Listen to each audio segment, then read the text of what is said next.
사랑하는 파리장로교회 성도 여러분, 한 주간도 평안하시고 또 건강하시고 안녕하셨습니까?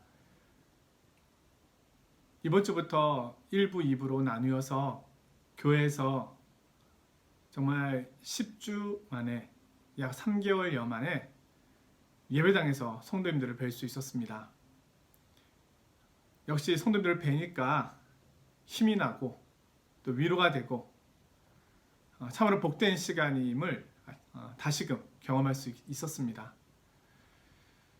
오늘은 또 금요기도를 통해서 영상으로 찾아뵀는데요. 머지않아 예배당에서 기도회를 다시 할 수 있는 날이 속히 오리라 기대하며 오늘 말씀 함께 읽고 또 말씀을 듣고 그리고 기도하는 시간을 갖도록 하겠습니다. 오늘은 요한계시록 16장 1절에서 11절 본문이고요. 제목은 일곱 대접 재앙입니다. 제가 본문 말씀을 먼저 읽도록 하겠습니다. 또 내가 들으니 성전에서 큰 음성이 나서 일곱 천사에게 말하되 너희는 가서 하나님의 진노의 일곱 대접을 땅에 쏟으라 하더라. 첫째 천사가 가서 그 대접을 땅에 쏟음에 짐승의 표를 받은 사람들과 그 우상에게 경배하는 자들에게 악하고 독한 종기가 나더라. 둘째 천사가 그 대접을 바다에 쏟음에 바다가 곧 죽은 자의 피같이 되니 바다 가운데 모든 생물이 죽더라. 셋째 천사가 그 대접을 강과 물 근원에 쏟음에 피가 되더라. 내가 들으니 물을 차지한 천사가 이르되 전에도 계셨고 지금도 계신 거룩하신 이여 이렇게 심판하시니 의로우시도다. 그들이 성도들과 선지자들의 피를 흘렸으므로 그들에게 피를 마시게 하신 것이 합당하니이다 하더라. 또 내가 들으니 제단이 말하기를 그러하다. 주 하나님 곧 전능하신 이시여 심판하시는 것이 참되시고 의로우시도다 하더라. 넷째 천사가 그 대접을 해에 쏟음에 해가 권세를 받아 불로 사람들을 태우니 사람들이 크게 태움에 태워진지라. 이 재앙들을 행하는 권세를 가지신 하나님의 이름을 비방하며 또 회개하지 아니하고 주께 영광을 돌리지 아니하더라. 또 다섯째 천사가 그 대접을 짐승의 왕자에 쏟으니 그 나라가 곧 어두워지며 사람들이 아파서 자기 혀를 깨물고 아픈 것과 종기로 말미암아 하늘의 하나님을 비방하고 그들의 행위를 회개하지 아니하더라. 아멘. 지난주에는 일곱 대접 재앙 전에 모세의 노래, 어린 양의 노래를 부르고 있는 성도들의 모습을 보았습니다. 이스라엘 백성들이 홍해를 건너서 애굽으로부터 구원받은 후에 그들은 모세의 노래, 구원의 노래를 불렀습니다. 이와 마찬가지로 성도들은 예수 그리스도를 통하여 영적 출애굽, 사단의 권세에서 하나님의 아들의 나라로 옮겨짐으로 어린 양의 노래를 부르는 것입니다. 성도들은 하나님의 보호를 받고 있습니다. 그러나 세상은 이제 마지막 심판을 향하여 가고 있습니다. 오늘 본문은 일곱 나팔, 일곱 대접, 이 재앙 가운데서 마지막 재앙이라고 할 수 있는 일곱 대접 재앙의 시작입니다. 마침내 일곱 대접 재앙이 시작합니다. 이 일곱 대접 심판과 일곱 나팔 심판에는 공통점도 많이 있습니다. 심판의 성격, 내용이 비슷합니다. 그러나 큰 차이가 있는데요. 그것은 일곱 나팔 재앙은 3분의 1 정도가 해를 입었고 심판을 받았다면 일곱 대접 재앙은 모든 이에게, 모든 사람에게, 모든 세상에게 미치는 재앙입니다. 또한 나팔 심판이 반복되면서 더 강화되고 있는 모습으로 지금 일곱 대접 심판으로 나타납니다. 오늘 이 심판들은 이스라엘 백성들이 이집트로부터 출 이집트를 할 때 바로왕에게 내려졌던 이집트에 내려졌던 재앙들과 유사한 점이 많이 있습니다. 자, 1절 하나님의 진노의 일곱 대접이 땅에 쏟아집니다. 이 재앙이 마지막 재앙으로서 시작됩니다. 이제 더 이상의 심판은 없습니다. 하나님 앞에서 최후의 심판만이 남아 있습니다. 이 재앙의 내용들을 살펴보겠습니다. 오늘은 5번째 천사를 통하여 내려지는 재앙까지 보도록 하겠습니다. 첫째 천사가 대접을 땅에 쏟음에, 지난주에 살펴본 것처럼 이 대접은 진노의 대접이라고, 하나님의 진노의 대접이라고 말씀을 나누었죠. 하나님의 진노가 땅에 쏟아집니다. 그 중에 첫 번째 대접이 쏟아지니 2절에 짐승의 표를 받은 사람들과 그 우상에게 경배하는 자들에게 악하고 독한 종기가 나더라. 자, 오늘 이 본문을 보면 대상이 분명합니다. 앞에서 우리가 7인 재앙을 살폈을 때는 그 대상이 불확실해 보였습니다. 그런데 7 대접 재앙은 대상이 분명합니다. 그 진노의 대상이 짐승의 표를 받은 사람들입니다. 다시 말하면 성도들에게는 이 재앙이 임하지 않는다는 겁니다. 둘째 천사가 대접을 바다에 쏟습니다. 그러자 바다가 죽은 자의 피같이 되니 바다 가운데 모든 생물이 죽더라. 앞에서 말씀드린 것처럼 7 나팔 재앙에서는 바다 생물의 3분의 1이 죽임을 당했다면 7 대접 재앙에서는 모든 생물이 죽임을 당합니다. 심판의 강도가 세워지고 이제는 최고조에 이르게 된 것입니다. 물과 관련된 2번째 심판, 3번째 심판은 뒤에 언급될 해상무역으로 번성케 된 바벨론과 관계가 있습니다. 물의 심판은 17장, 18장에서 나타나는 바벨론의 심판과 연결됩니다. 그래서 결국은 바벨론이 무너지는 결과를 낳게 됩니다. 물을 차지한 천사의 말이 나옵니다. 5절 이하인데요. 내가 들으니 물을 차지한 천사가 이르되 전에도 계셨고 지금도 계신 거룩하신 이여 이렇게 심판하시니 의로 오시도다. 그들이 성도들과 선자들의 피를 흘렸으므로 그들에게 피를 마시게 하신 것이 합당하니이다 하더라. 또 내가 들으니 제단이 말하기를 그러하다. 주 하나님 곧 전능하신 이시여 심판하시는 것이 참되시고 의로우시도다 하더라. 의로우신 하나님은 성도들의 피에 대하여 피로 갚으십니다. 운동 경기나 어떤 게임에서 가장 중요한 것은 공정한 심판입니다. 올림픽을 위하여 평생을 달려온 선수가 심판의 편파 판정으로 인하여 메달을 획득하지 못한다면 그것은 억울함을 넘어서 분노가 될 것입니다. 심판은 공정해야 합니다. 의로워야 합니다. 심판은 뇌물을 받아서는 안 됩니다. 불공정한 심판은 많은 사람들에게 불이익과 해로움을 가져다 줍니다. 권력 앞에 순응하여 재판을 하는 사람이 있다면 이 얼마나 무섭고 두려운 일이겠습니까? 그러나 하나님의 심판은 공의로우십니다. 순교자들은 자신의 죽음에 대한 원수를 갚아달라고 하나님께 기도하고 있습니다. 이러한 순교자의 기도가 마침내 응답되었습니다. 자, 4번째 천사가 그 대접을 해에 쏟음에, 해가 권세를 받아 불로 사람들을 태우니 이 재앙들을 행하는 권세를 가지신 하나님의 이름을 비방하며 또 회개하지 아니하고 주께 영광을 돌리지 아니하더라. 넷째 대접으로 인한 심판의 고통은 견디기가 너무 어려운 것이었습니다.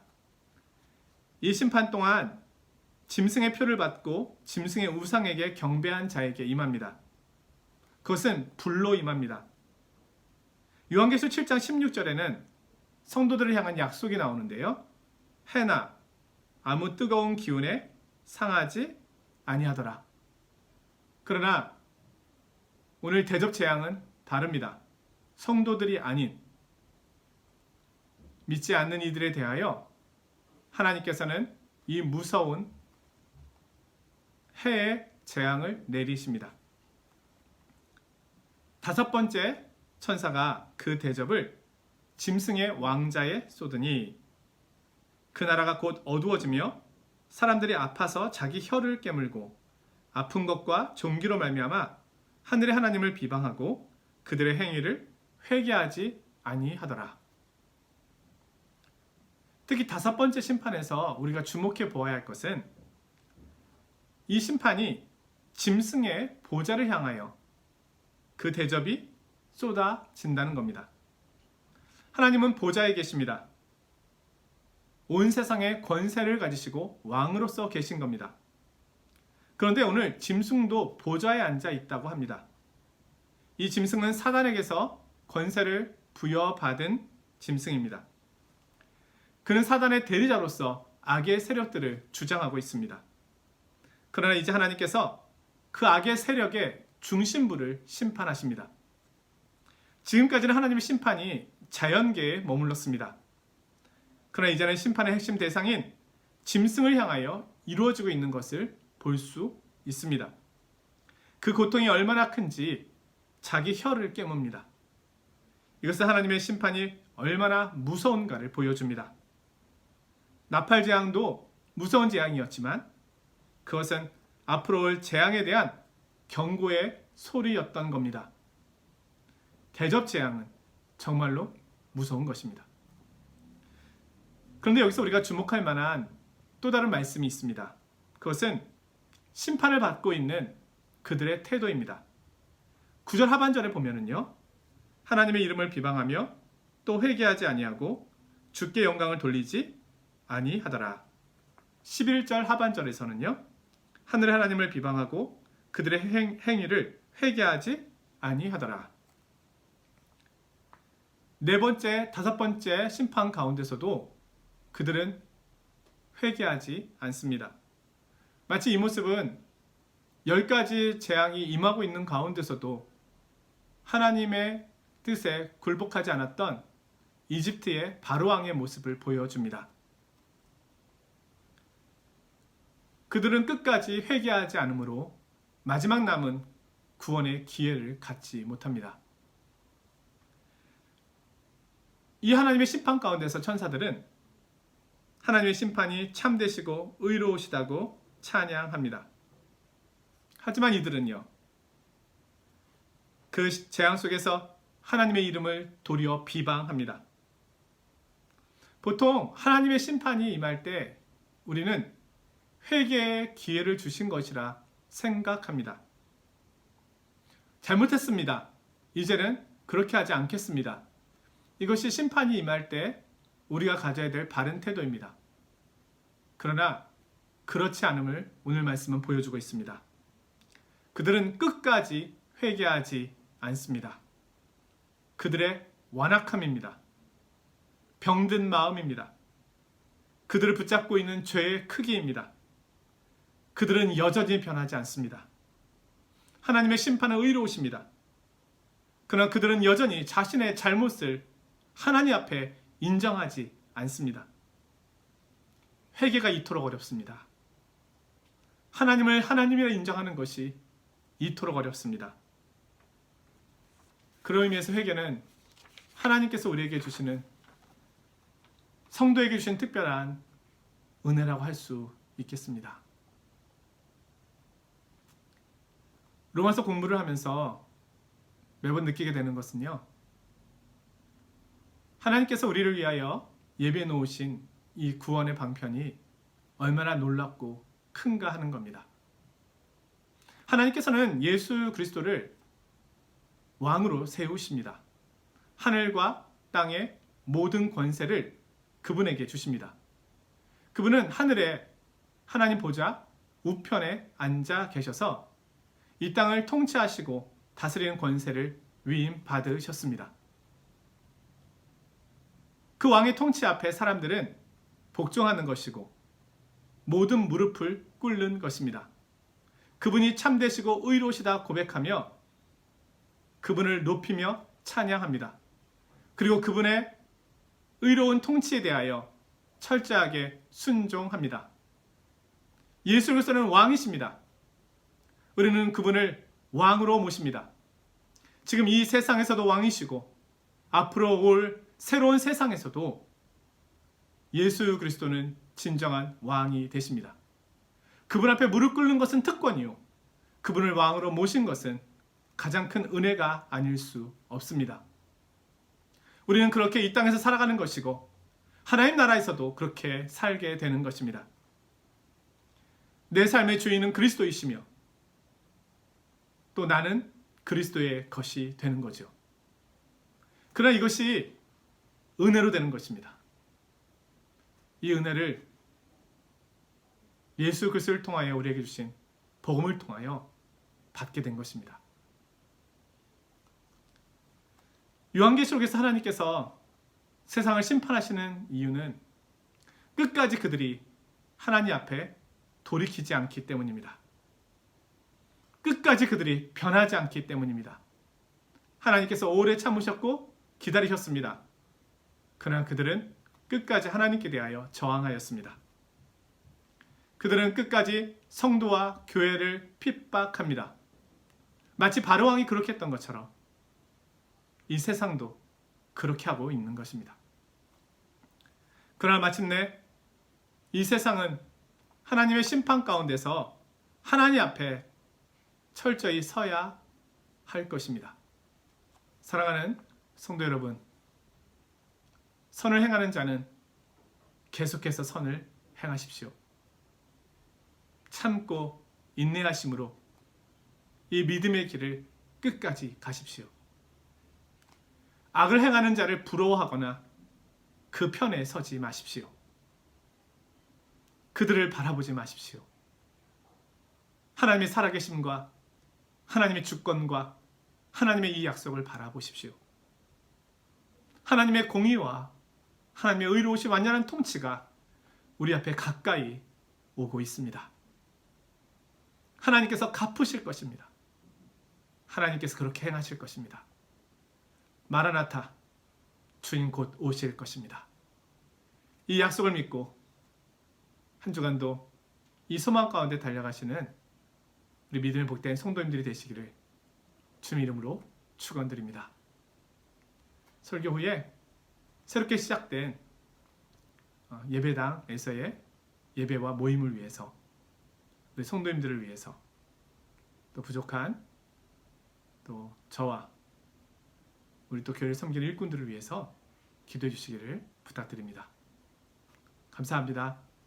한 주간도 평안하시고 안녕히 계십시오.